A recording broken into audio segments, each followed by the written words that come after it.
Welcome back, horror fans, cinephiles, and Giallo enthusiasts. This is Tanner Leeser, your host for all things Giallo here on The King in Giallo, and we are doing another unscripted talking head movie review. This is for the 1972 Giallo film Naked Girl Killed in the Park, also called Naked Girl Murdered in the Park. I will be incredibly brief with this one. I don't really have a whole lot to say. The Italian is Ragazza, tutta nuda, assassinata nel parco. Spanish, you know what, I will just completely butcher the Spanish, so I'll just skip that one, more so than I already butchered the Italian. But this is the second Giallo film directed by Alfonso Brescia, the first being, what is it, Il tuo dolce corpo da uccidere, which I don't know why we don't oftentimes see the English title associated for that, but I have not yet seen that one, but from what I can tell, it is better. I'm eager to get to that one to give my thoughts on that. But anyways, for Naked Girl Killed in the Park, what I will say about this before I go too far into it is it plays out very differently from what I expected based off of the title. The title kind of gives me vibes like it's going to be one of those Polizioteschi Giallo hybrids. It makes it sound like it's going to be a police procedural, sort of like The Suspicious Death of a Minor or something like that.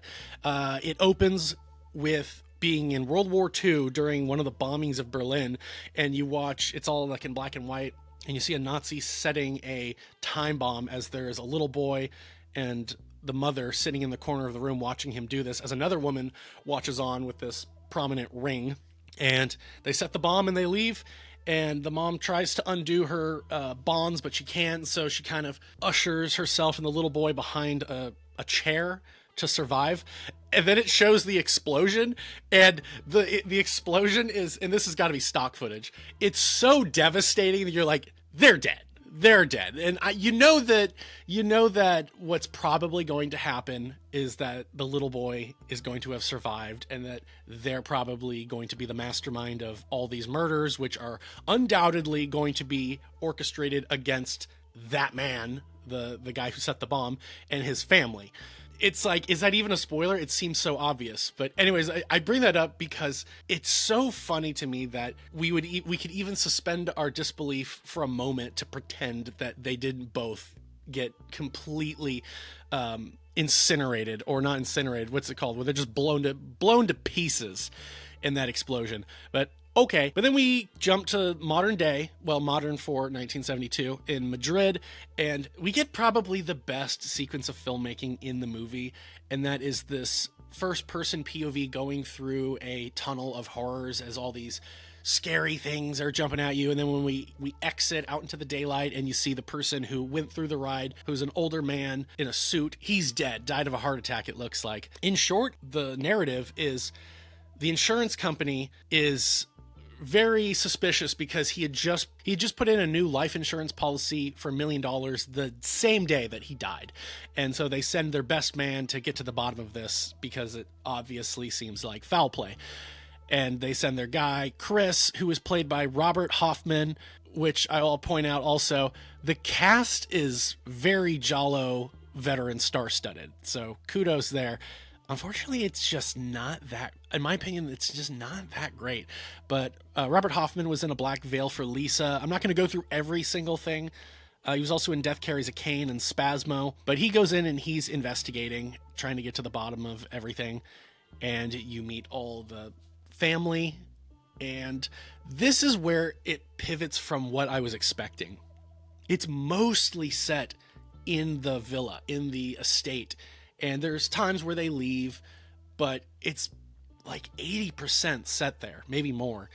And that kind of threw me off a little bit. And it's not bad per se, but a lot of times I go into some of these movies having kind of an idea of how it's going to go, and then it just takes me for a total loop. The cast also includes, in terms of like real Giallo veterans, Howard Ross, who I always remember from $5 for an August Moon. He's also in The Killer Reserved 9 Seats, 5 Women for the Killer, The Pajama Girl Case, The New York Ripper. We also have Philippe Leroy, who I always have to look up his name beforehand because the pronunciation is always a little off, so I probably butchered it there. But anyways, I really like him. He's in The Possessed. He's also in The Laughing Woman, which is a little bit more Giallo adjacent. He's also in Cross Current. And we have Teresa Gimpera, or Gimpera, I guess because she's Spanish.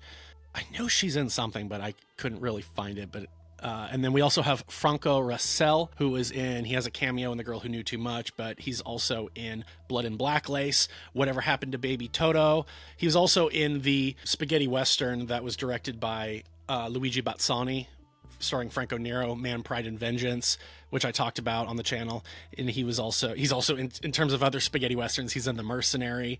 Going back to Giallo, he's in Oasis of Fear in an uncredited cameo. He's in Cross Current. He's in The Devil with Seven Faces, I in the Labyrinth, AAA Masseuse Good Looking Offers Her Services, Seven Deaths in the Cat's Eye. So yeah, like what I'm saying is the cast is very star-studded with Giallo veterans. Oh, and then we also got Adolfo Celli, who appeared in 4 Giallo films this year, and I think that's it. I think he was really just in a lot of Giallo in this year. So he was in Eye in the Labyrinth, probably his best performance.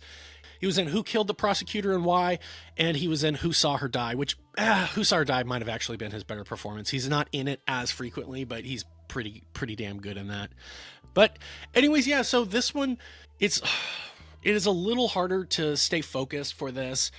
The plot does kind of go all over the place, and this is one of those Giallo films where I had generally the idea of what was going to be going on behind it, but this is one where there's so many rug pulls, so many twists and turns, so many like gotcha type reveals that by the end I was essentially right in terms of what was going on. But there's just, the movie does so much to be like, but you didn't think it was going to be this. And it's like, well, yeah, but how could I have known that? So there is a lot of reveals, a lot of twists, maybe too much. And there is one near the end in terms of who the killer is, where, like I said, it's like I knew it was going to be tied to this event in the past, but I didn't know it was going to be that individual. So I guess you got me there. Other things I'll say about this movie, yeah, like I said, the camera work, the directing, it's fine. It does its job, but the intro, the beginning with or not the intro, but the beginning part where we're going through the funhouse, the tunnel of terrors, that's probably the best. And then other than that, it's just fairly generic, fairly pedestrian. The music is fine. It doesn't really draw any attention to itself. Honestly, I can't even say I recall what the music sounded like. That is by Carlos Savina. Don't mean to be disrespectful, but it just didn't jump out to me. There are a lot of things in this movie that are reminiscent of other Giallo films. There is a bit of stuff in there that's kind of reminiscent of The Night Evelyn Came Out of the Grave.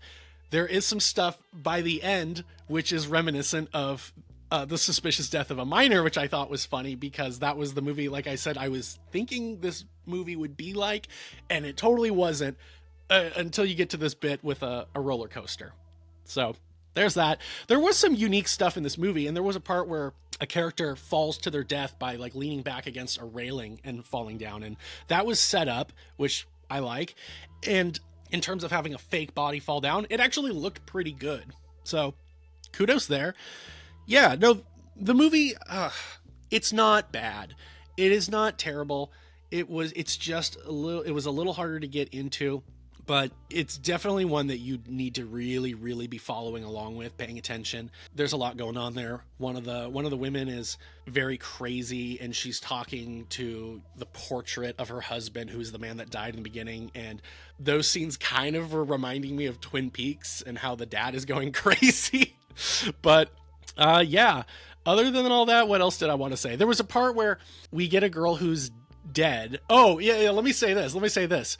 Adolfo Celli, who is, credited as the inspector, he doesn't really show up until about 45 minutes in, which was really weird. I mean, I think he may have made an appearance before that, but he's not really prominent until halfway through the movie, which felt really, really weird. And then the title, Naked Girl Killed in the Park, the title doesn't become prominent, doesn't make sense until about like 50 minutes, like an hour into the movie.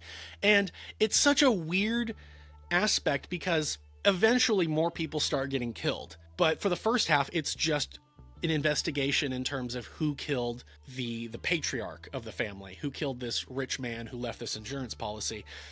And the title should have been geared more towards that. Like, but I don't know what it would be, because Naked Girl Killed in the Park is certainly more intriguing in that, sex and violence sort of way. It's more tantalizing. It's more like, ooh, what's this gonna be? But the movie, it does have nudity. It does have some I guess sex scenes. There's at least 2, but they really do feel sort of tacked on. It does tie into the plot, but to call the movie Naked Girl Killed in the Park feels like you just wanted to get asses in seats, because like I said, it really should have been geared more towards the first kill that happens. But anyways, that happens, and we've got all these reporters out there taking pictures of the body, and she's not even in the park. It's in like the backyard of this estate. So the title doesn't really fit, but I bring that up because there was a hilarious part where one of the many women who is in this family is there looking on,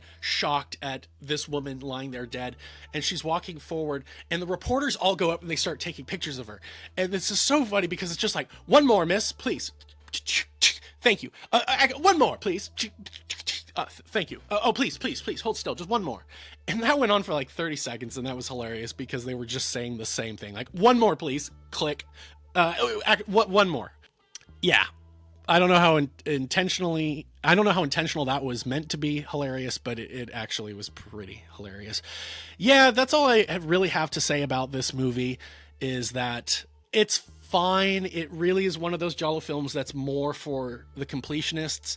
I could see this movie ending up on Vinegar Syndrome's Forgotten Gialli box sets in the future. It really actually does fit for the types of movies they've done, especially because they've done ones that are these sort of traditional murder mysteries in the vein of British murder mysteries, where money is at stake and you have all these greedy family members, and it takes place all in like the estate where they all are, and the more kills are happening as people are being knocked off. It really fits in with that. But in terms of Giallo borrows from that occasionally, like so, but it's not, I think for most of us, it's not really the type of murder mystery that we want to see. But I can only speak for myself. Yeah, whenever I see that, I'm like, okay, you're kind of going the more British route, but that's fine.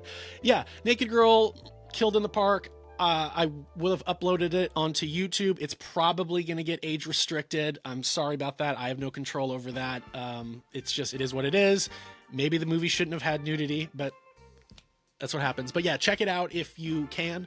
I found it on a completely random website. And again, I'm like, all right, well, I'm putting this on YouTube so more people can see it. So yeah, check it out if you haven't. Like I said, it's hard for me to say I wouldn't say I don't recommend it. I would just say go into it knowing it might be a little harder to get invested. But if you can sit through the first 15, 20 minutes and you're actually drawn in, you'll be fine. So yeah, that's all I got to say about the movie. Thank you for watching this, and leave any questions, comments, curiosities, blah, blah, blah down below. I'll do my best to get back to you. And until then, I'll see you at the next one. So thank you for watching.